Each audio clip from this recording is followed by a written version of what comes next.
Vamos abrir a palavra de Deus? Evangelho de Mateus, capítulo 19, a partir do verso 16 até o verso 21. Quero pensar com você ainda mais um pouco sobre o tema Ainda te falta algo. Uma coisa ainda te falta. Recentemente, tive a oportunidade de considerar com a igreja este assunto, mas não de aprofundá-lo.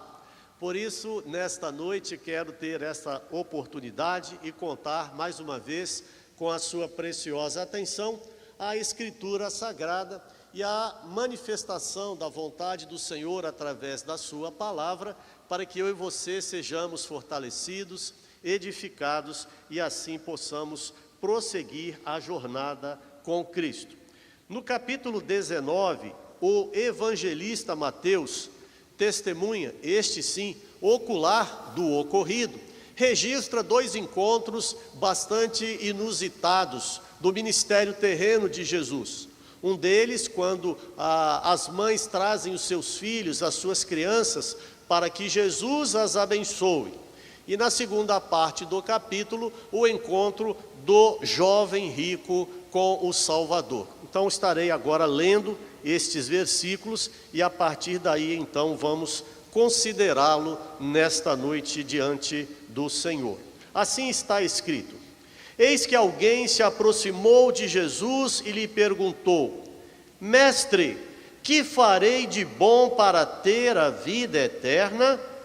Respondeu-lhe Jesus: por que você me pergunta sobre o que é bom? Há somente um que é bom. Se você quer entrar na vida, obedeça aos mandamentos. Quais? Perguntou ele. Jesus respondeu: não matarás, não adulterarás, não furtarás, não darás falso testemunho, honra teu pai e tua mãe, e amarás o teu próximo como a ti mesmo. Disse-lhe o jovem: a tudo isso tenho obedecido. O que me falta ainda? Jesus respondeu: se você quer ser perfeito, vá, venda os seus bens e dê o dinheiro aos pobres, e você terá um tesouro nos céus. Depois, venha e siga-me. Deus abençoe a sua palavra que acabamos de ler. Vamos orar ainda uma vez? Pai, obrigado pela tua palavra que acabamos de ler. Suplicamos que do Senhor venha a compreensão e a colocação em prática dos teus ensinos preciosos a respeito deste encontro no ministério de Jesus e da resposta e orientação que ele deu àquele jovem rico. Que também nós sejamos orientados por ti, ó Deus. É a nossa prece, não apenas nós que estamos aqui presencialmente neste santuário, mas igualmente daqueles que nos acompanham pelas mídias sociais. Assim oramos em nome de Jesus. Amém e amém. Não sei quantos aqui gostam de quebra-cabeças. É um passatempo que desafia a nossa mente, a nossa capacidade de perceber certas semelhanças, certas nuances de cores e até mesmo alguns formatos das peças que vão se encaixando.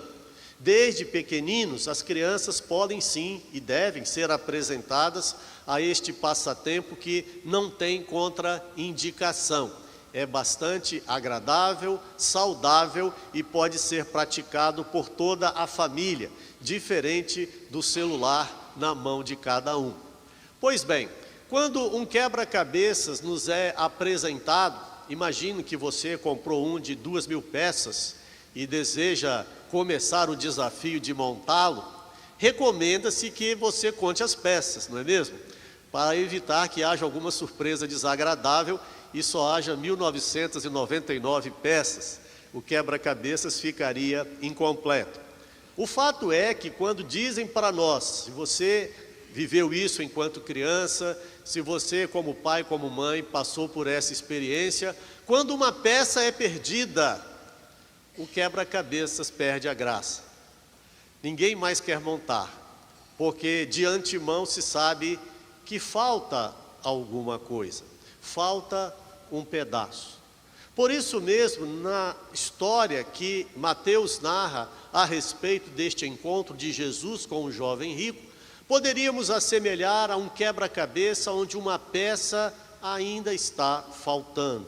O cenário não pode ser completado e por isso a alegria, a satisfação, o contentamento de alcançar esse objetivo ainda encontra-se adiado e em suspenso.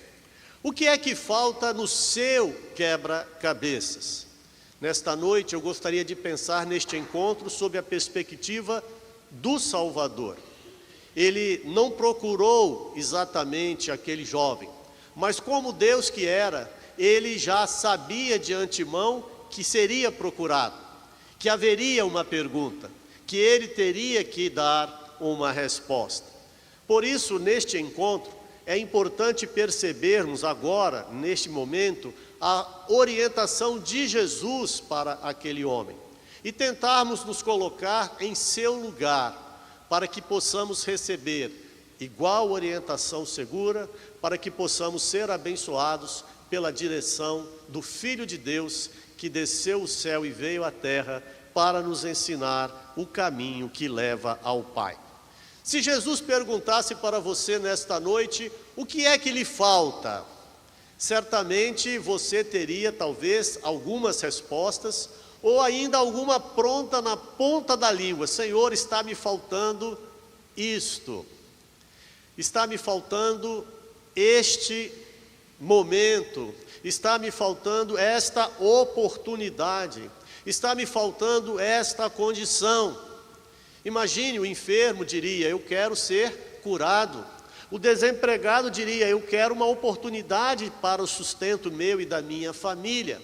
O estudante diria, eu espero ser aprovado nos exames para os quais tenho me preparado e me dedicado. Enfim, cada pessoa poderia apresentar na sua visão, no seu entendimento, uma resposta à pergunta do mestre que lhe perguntaria, o que lhe falta? O que falta em você? Qual seria a sua resposta? No seu coração agora, você já sabe o que diria para Deus. Aquele homem procurou a Jesus e ele queria uma resposta. E é provável que cada um de nós, se houvesse recebido essa pergunta de Jesus, houvéssemos dado uma resposta diferente. Porque nós temos uma prática, temos um costume, temos uma condição de nos prepararmos para os desafios da vida. E é importante que o façamos, para evitarmos dissabores, para minimizarmos os efeitos daqueles acontecimentos fortuitos, que vez por outras nos surpreendem, que em alguns momentos da nossa jornada nos apanham e nos envolvem e precisamos enfrentá-los, superá-los, ultrapassá-los. Por isso é importante um preparo, por isso é importante uma procura, um planejamento, uma indagação, como aquele homem que procurou a Jesus, levando a seguinte pergunta como li, Mestre, que farei de bom para ter a vida eterna? Esta já foi, ou ainda é, uma de suas preocupações? Ou será que você, ingenuamente, ainda talvez pelo frescor da juventude, ou pela falta de sabedoria, esteja pensando que vai ficar para a semente? Não vamos ficar para a semente. Precisamos nos preparar para a eternidade. E nesse sentido, temos que admitir, aquele homem teve uma atitude sensata, coerente. Ele procurou a Jesus, ele queria saber como herdar a vida eterna, ele tinha interesse em morar no céu. Por isso procurou a Jesus com a pergunta, como herdar, como fazer para ter a vida eterna? Jesus, que não deixa uma pergunta sem resposta, mas antes de estar preocupado em nos dar respostas, Ele quer que nós aprendamos a perguntar a Ele, porque no relacionamento o diálogo é superior ao monólogo, E então Jesus, antes de responder, disse àquele homem: por que você me chama bom? Há somente um que é bom. A Bíblia diz que Deus é bom. Por isso, reconhecer que Jesus é Deus abre o espaço para esse relacionamento, estabelece as condições para essa parceria, esta amizade, esta companhia que há de estar conosco, não apenas nesta vida, mas também em toda a eternidade. Jesus já é seu amigo? Você já tem a possibilidade feliz de lhe perguntar com liberdade, com sinceridade e com objetividade o que é que lhe falta? Mais ainda, você tem um coração aberto, acessível, sensível para ouvir de Jesus o que é que lhe está faltando em seu viver? Se não, vejamos o procedimento que esse encontro nos chama a atenção. Jesus era a pessoa certa a ser procurado, mas ele não foi procurado pelos religiosos, a não ser para que fosse colocado em situações difíceis e fosse arguído acerca de pequenas chicanas religiosas, dogmas que pareciam ser insolúveis, para ver como ele se comportaria. Não procuraram a Jesus com um coração sincero e uma vontade verdadeira de ouvir a resposta e colocá-la em prática. O quebra-cabeça dos religiosos, achavam eles, estava completo. Eles eram descendentes de Abraão em carne e sangue, eles faziam parte do povo abençoado por Deus, o povo de Israel, eles habitavam na terra prometida de Canaã, eles tinham o templo construído por Salomão, que depois foi destruído pelos babilônicos, eles reconstruíram nos dias de Esdras e Neemias, que foi novamente destruído pelos romanos no ano 70 de nossa era, mas eles achavam que o seu quebra-cabeças estava completo. Ou seja, eles pensavam que não lhes faltava nada. Talvez este seja o maior perigo da humanidade, achar que não precisa de Deus, que não falta nenhuma peça. Foi Dostoiévski quem disse: o homem tem no seu interior um vazio do tamanho de Deus. E é interessante esta afirmação porque, embora concordemos com ela e percebamos que a humanidade, sem o saber, procura preenchê-lo, é igualmente notório que uma peça de quebra-cabeças é única e não pode ser substituída. Tentar preencher esse vazio no coração do homem com bens, tentar preencher esse vazio no coração do homem com diplomas, tentar preencher esse vazio no coração do homem com vícios, com prazeres carnais, resta em desilusão, tristeza e desespero. Aquele homem rico tinha tudo que o dinheiro poderia lhe dar, mas o dinheiro não poderia lhe dar tudo o que ele precisava. Faltava uma peça, como aliás falta no coração de todo homem, de toda mulher que vem ao mundo. E essa peça tem o tamanho de Deus. Foi isso que Dostoiévski expressou de maneira tão clara. Você já tem esta peça em sua vida?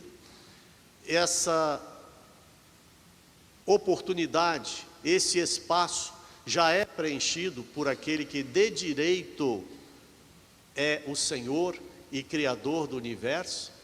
Se não, de fato, alguma coisa ainda te falta. É preciso procurar a pessoa certa para obter esta indicação, e a pessoa certa é Jesus. Os seus amigos vão dizer para você que faltam prazeres. O seu orientador financeiro vai dizer que lhe faltam investimentos. O seu médico vai lhe dizer que faltam cuidados com a sua saúde, seja em alimentação, seja em atividade física regular, seja em descanso e lazer. O seu líder religioso vai lhe dizer que lhe falta uma prática disciplinada que lhe permita controlar os seus instintos, dominar a sua personalidade e ser uma pessoa de bem na sociedade. Mas se você perguntar para Jesus o que lhe falta, meu querido, minha querida, Ele não tentará passar o pano na sua história. Ele vai lhe dizer exatamente o que lhe falta. O grande pregador Dwight Moody um dia foi procurado por um cristão que lhe contou que, embora tivesse começado a caminhada feliz ao lado de Jesus, depois de alguns anos havia sido derrotado pela volta de vícios antigos que ele possuía e aos quais não conseguira vencer.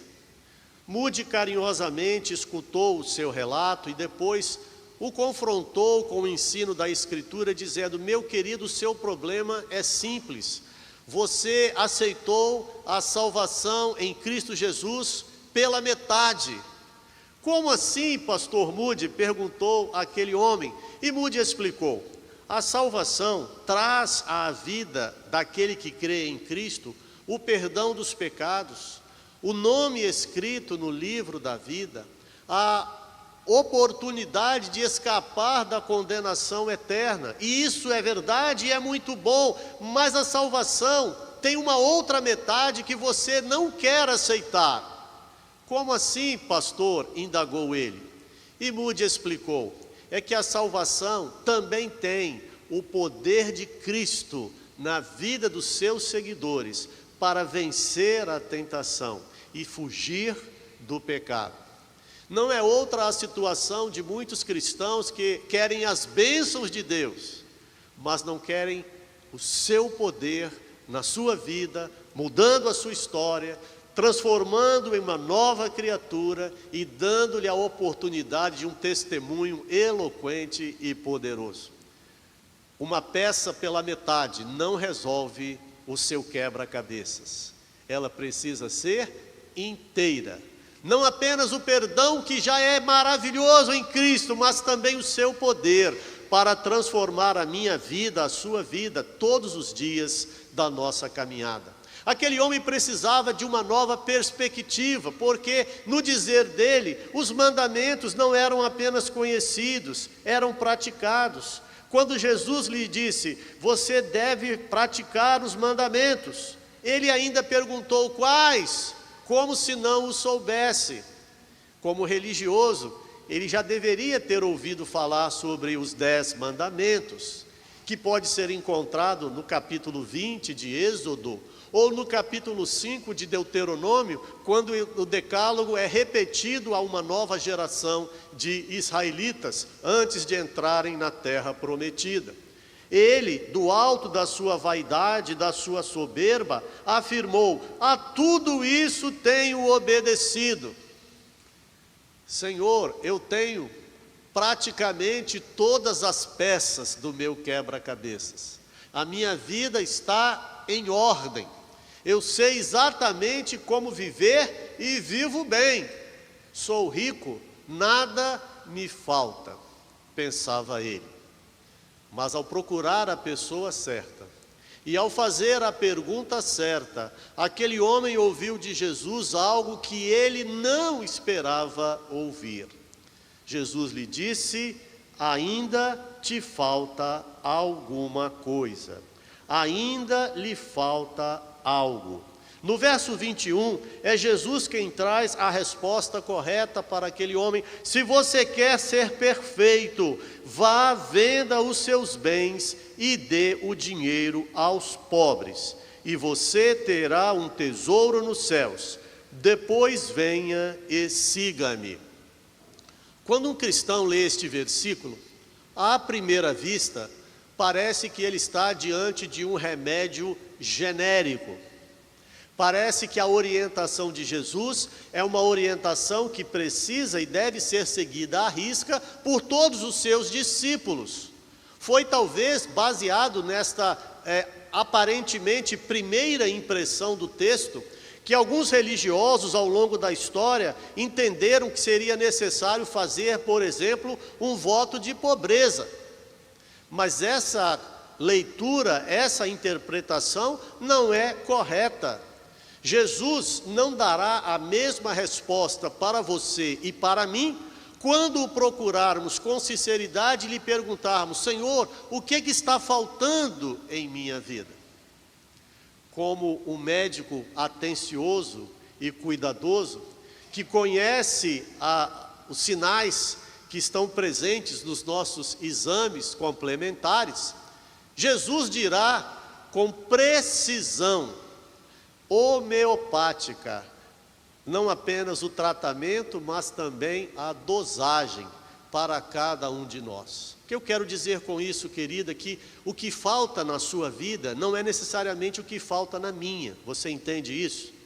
Jesus trata individualmente cada quebra-cabeças chamado pessoa humana.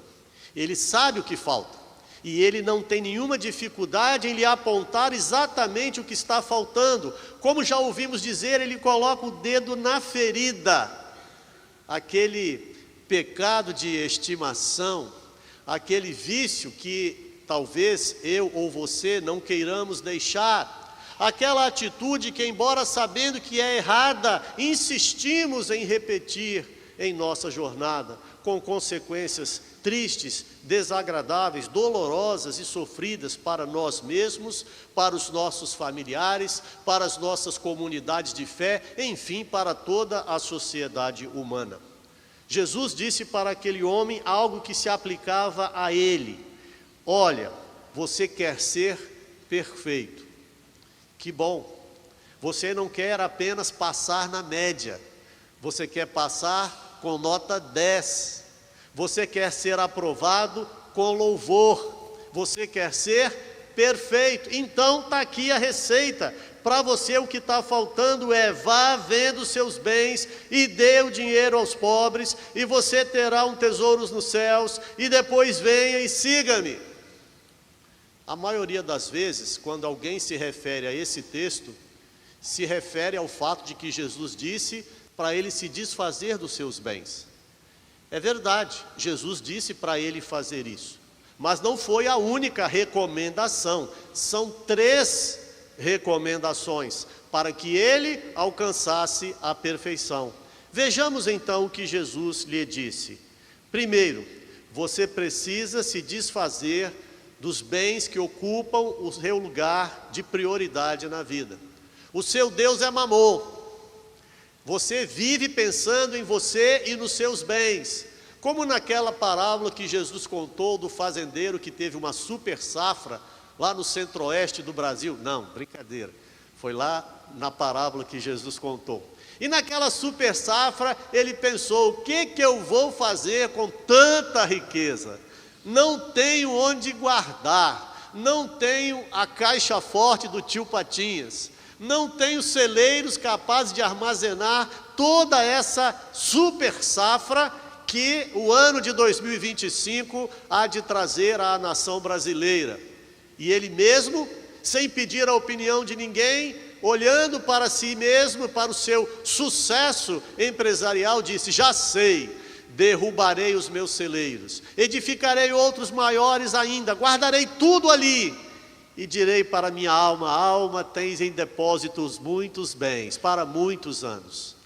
Descansa, come, bebe, regala-te. E Jesus disse: louco, esse homem não tem juízo nenhum, esta noite pedirão a alma dele, e o que ele guardou, para quem será?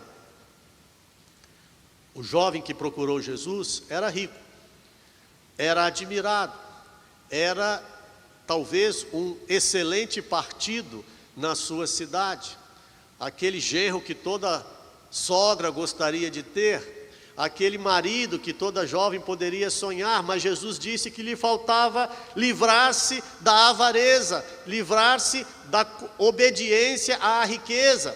E aí ele disse: você precisa se libertar, você precisa cortar este laço que te amarra. Aquele fazendeiro da parábola não considerou que a seu lado havia tantas pessoas necessitadas.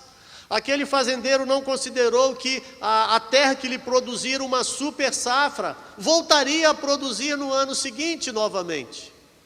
Ele não precisava dar a sua vida por encerrada, porque havia tido uma grande bênção na sua propriedade.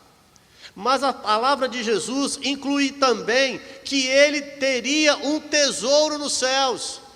Ou seja, deixar a riqueza para um segundo plano e colocar Jesus no primeiro plano era uma excelente oportunidade.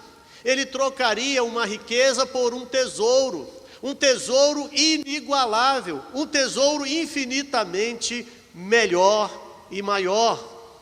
Jesus contou na parábola do tesouro escondido que alguém que sem querer encontra a Cristo e o seu perdão, logo percebe a riqueza que está diante de seus olhos, de seu coração, de sua mente.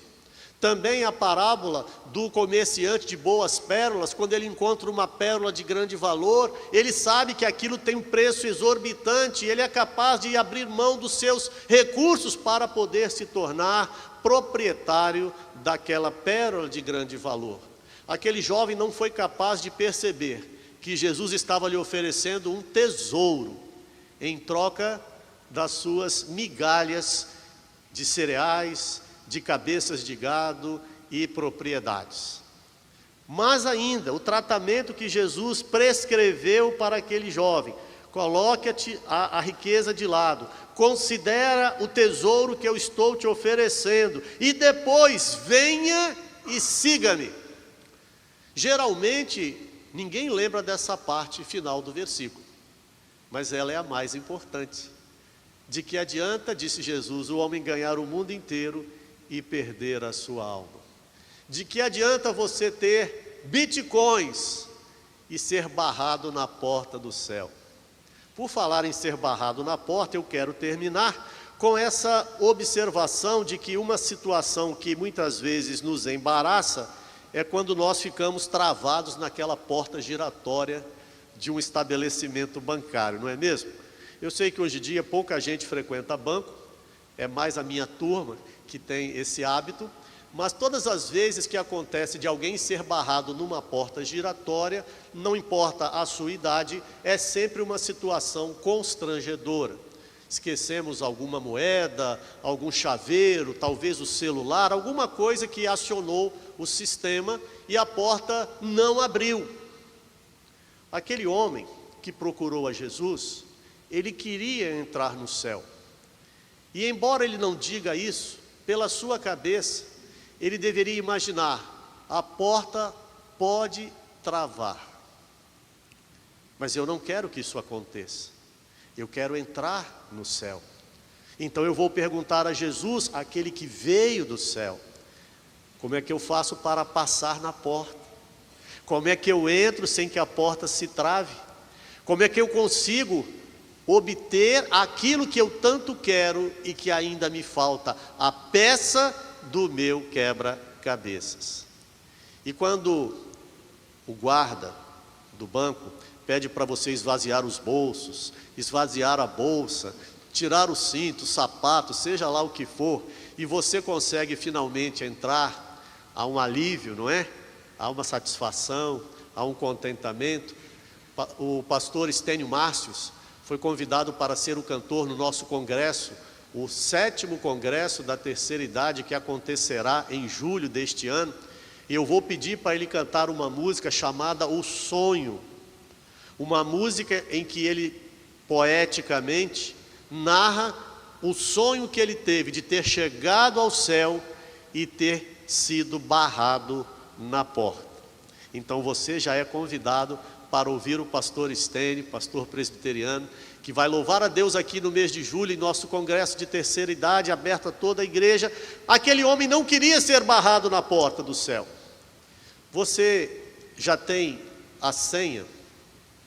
Você já tem o acesso autorizado pelo Senhor? Esta peça já faz parte da sua história? O seu quebra-cabeças já possui a peça principal, que é Deus no seu coração e na sua vida? Jesus disse para aquele homem: depois disso, venha e siga-me. Este é o ponto principal do tratamento: vir a Cristo e seguir a sua direção, seguir os seus passos, seguir a sua proposta de vida. Você está preparado para isso? Se Deus lhe chamasse hoje e você fosse encontrar com Jesus, não andando nas estradas poeirentas da Palestina distante, mas assentado sobre um alto e sublime trono à destra de Deus, como juiz, como Senhor, você estaria pronto para dizer: Senhor, eu quero entrar. E o que diria Jesus? Sim, bem-estar, servo bom e fiel, sobre o pouco foste fiel, sobre o muito te colocarei, entra no gozo do seu Senhor, a porta se abrirá. Ou será que a resposta de Jesus será: não vos conheço, apartai-vos de mim, vós que praticais a iniquidade? Jesus disse essas duas afirmações em seu ministério terreno, para mostrar que a porta não é aberta para todos, mas é aberta para aqueles que creem nele e que se submetem à sua direção. Infelizmente não foi o que aconteceu com aquele jovem rico.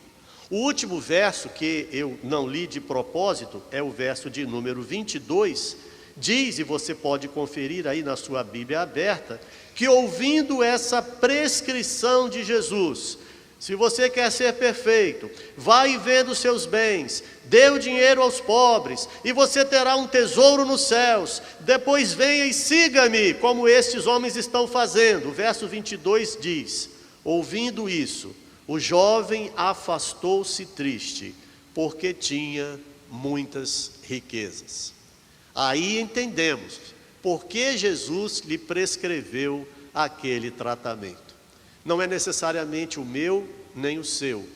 A questão das riquezas, a questão das propriedades, a questão dos bens, mas é sim um problema meu e seu, quando o primeiro lugar em nossa vida não é o do Salvador Jesus. Quando Jesus não é o principal, a nossa vida não tem sentido, a nossa jornada não tem valor. Mas se eu e você confiarmos a Cristo a nossa vida, deixarmos que Ele nos aponte o rumo, que Ele nos conduza, não na expectativa de que, olha, vá por ali ou vá por aqui, mas como Ele disse mesmo: venham comigo, eu vou levá-los ao Pai, já que ninguém chega lá a não ser por mim. Quero concluir. Eu e você precisamos nos preparar para os acontecimentos da vida. Elas nos surpreendem, não é mesmo?